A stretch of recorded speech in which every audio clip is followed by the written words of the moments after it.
สวัสดีสวัสดีบรรยากาศยามเช้าๆพี่น้องเวลา7 โมงปลายพี่น้องวันนี้เป็นมื้อดีพี่น้องวันนี้เซอร์บาทที่บุญนมัสการประทัดหลวงพี่น้องคนก็เริ่มลายพี่น้องจะเฮานี่ใส่บาตรเรียบร้อยพี่น้อง เพราะว่ามีคนจับกองพี่น้องต้องเลยใส่คนเดียวพี่น้องเด้อเนี่ยต้องเบิ่งบรรยากาศกันเป็นจังไดพี่น้องแม่นเฮาใส่เรียบร้อยแล้วเฮาเนี่ยแล้วก็สิย่างเข้าไปถ่ายเบิ่งบรรยากาศโซนนั้นนะครับทุกคนในเบิ่งในชมเนาะย่างเข้าไปด้านหน้าลงเบิ่งเป็นจังไดพี่น้องคนร้ายพี่น้องเบิ่งสิ่งบ่เคยเห็นก็ได้เห็นพี่น้อง บางคนก็มาแล้วก็ใส่แล้วบางคนก็ยังบ่ได้ใส่อยู่พี่น้องก็ตามอัธยาศัยพี่น้องเห็นถ้าอยากใส่ก่อนก็ใส่ถ้าอยากเสริมรังก็ใส่พี่น้องสบายๆเนาะง่ายๆแม่นพูดนี่ก็บ่ได้จำแนกพี่น้องว่าใส่ก่อนใส่หลังแม่นสบายๆย่างไปส่วนนั้นได้พี่น้องเอาบ่หลายพี่น้องหลายบ่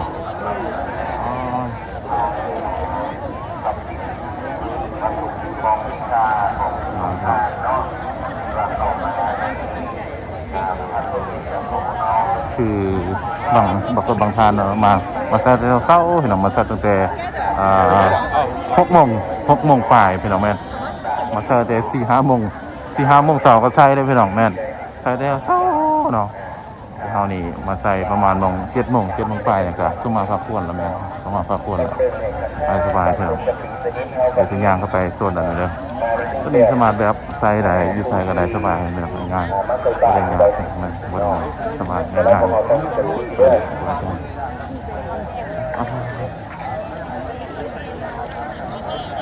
พี่น้องเดี๋ยวจะย่างเข้าไปโซนนั้นเบิ่งไปถึงใดพี่น้องนี่คนร้ายหลายเลยเดี๋ยวย่างเข้าไปด้านนี้พี่น้องอันนั้นเป็นทางด้านออกเนาะบ่แม่นด้านเข้าทางออกพี่น้องเดี๋ยวย่างเข้าไปด้านนี้แล้วเบิ่งไปถึงใดพี่น้อง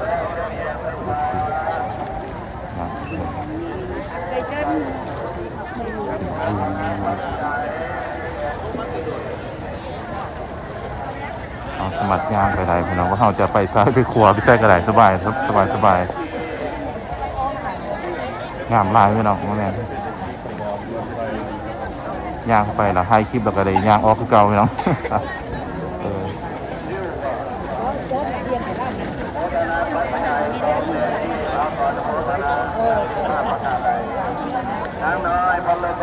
ถ้าพวกเห็นบรรยากาศวันนี้ก็สิได้เห็นพี่น้องแม่น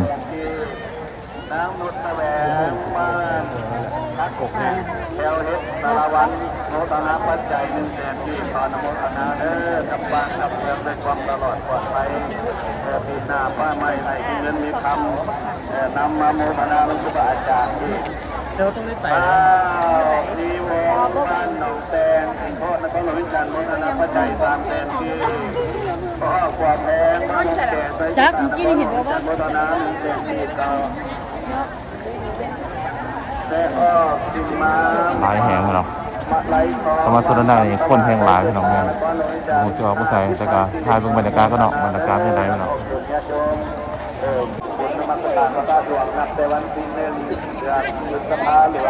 ไปเบิ่งบรรยากาศส่วนด้านหน้าพี่น้องเป็นจังไดเนาะไปเบิ่งบรรยากาศก็ด้านหน้าเป็นจังไดพี่น้องคนคือสิหลายพี่น้องสบายเรียบร้อยแล้วพี่น้องเด้อเดี๋ยวขอทางนี้พี่น้องทางยาวก็เป็นทางนี้เนาะจงจะอ่านล้วนยังคนตื่น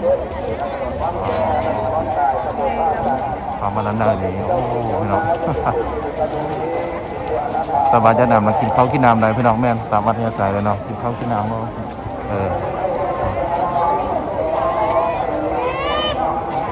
กินข้าวกินน้ำสบาย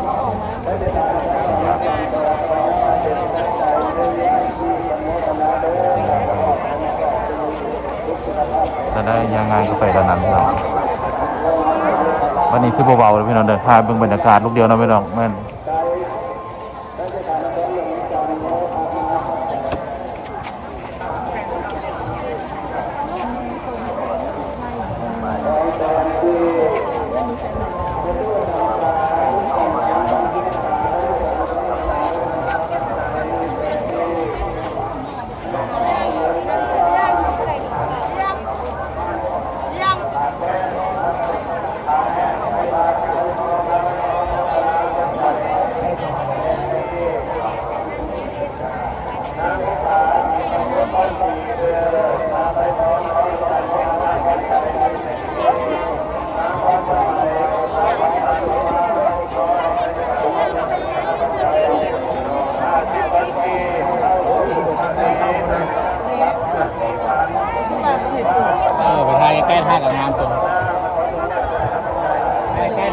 สองโต๊ะใกล้ๆบ้านน้ำเป็นจังสิบบา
เข้ามาแถวโซนด้านกลางก็คือแบบวุ่นวายนิดนึงพี่น้องวุ่นวายนิดนึงทายหอยพี่น้องเดี๋ยวเราวุ่นวายนิดนึงเลย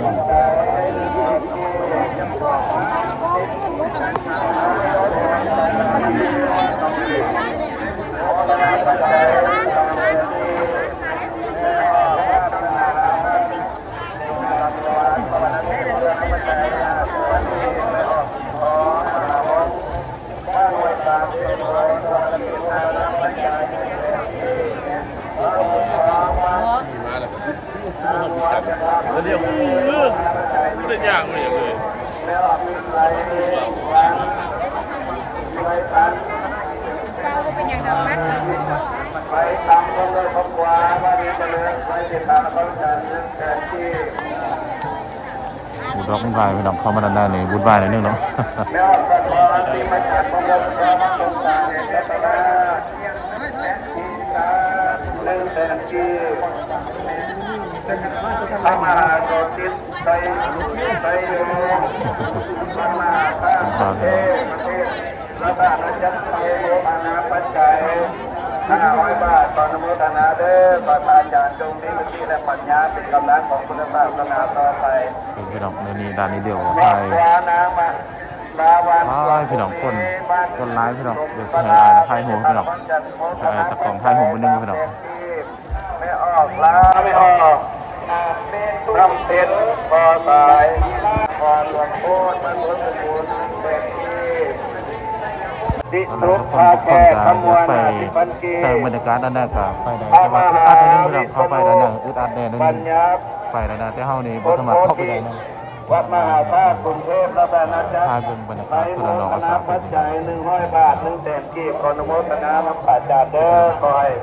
จะลงในพุทธศาสนาพระภาคแก่งแห่งเป็นกำลังพุทธศาสนาด้วยเป็นที่ปัญญาต่อไป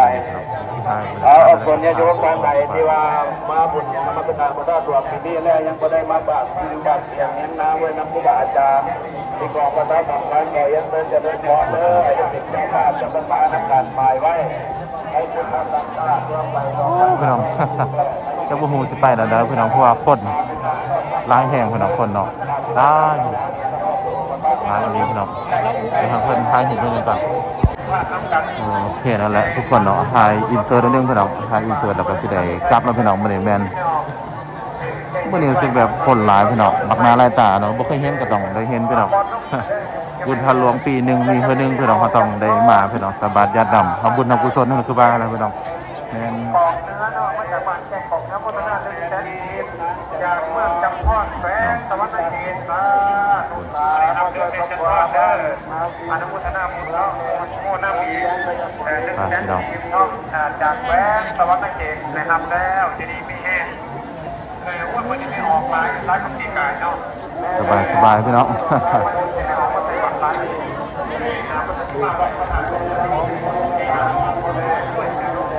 กำลังมาชิ้นใหญ่ห้องจะมาโมหอนไม่ออกการที่โมหอนแกมือดีไม่ออกมันก็มือดียันดูปฏิทินสำคัญมือดีเห็นคน ได้ก็บ่ต้องให้พูดมีไม่ออกพูดที่ร้ายต่างคนต่างคนตนเขียนชื่อแต่ไม่ออกนะมันใจก่อนบาทเลยนะมันใจก่อนบาทเลยก่อนเลยอันนั้นก็คือท่าของเมย์ของเมย์ คือบางคนบางท่านนั้นมาซากับสนามหลังพี่น้องมาไว้กับใส่ก้อนพี่น้องแม่น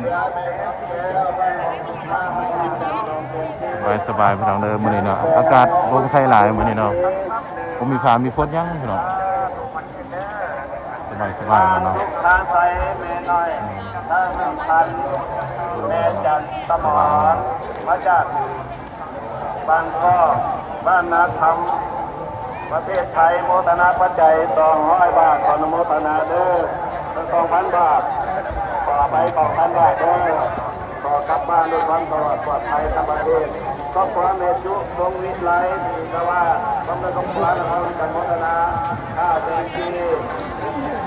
ทำต่อพระเนร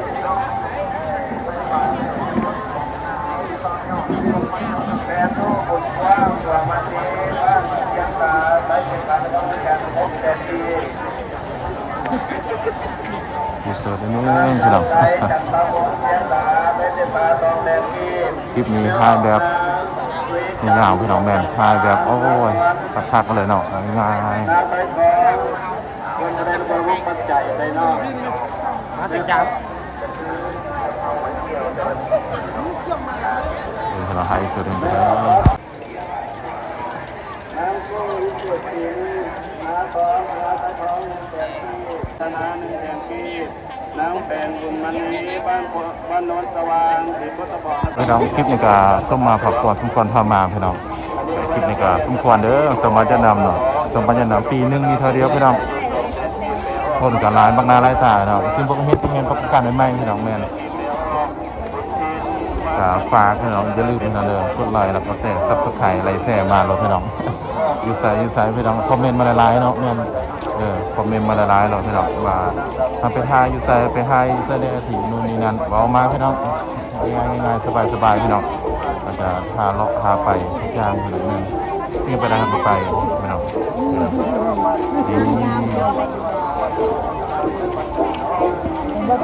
งามเลยเหรอ ยังใจได้นะเดี๋ยวคนนี้บ้านมันเหนื่อยใหญ่ไปด้วย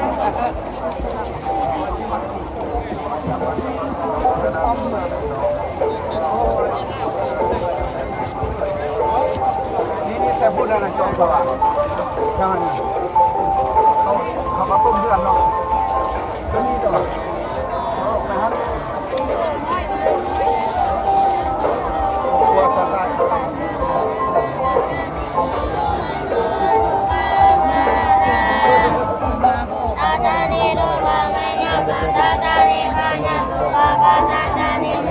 ไปบ่ได้เลยเนาะแล้วกินข้าวอยู่เนี่ย โอ้เขาจะไปถ่ายเดี๋ยวถ่ายเดี๋ยวว่า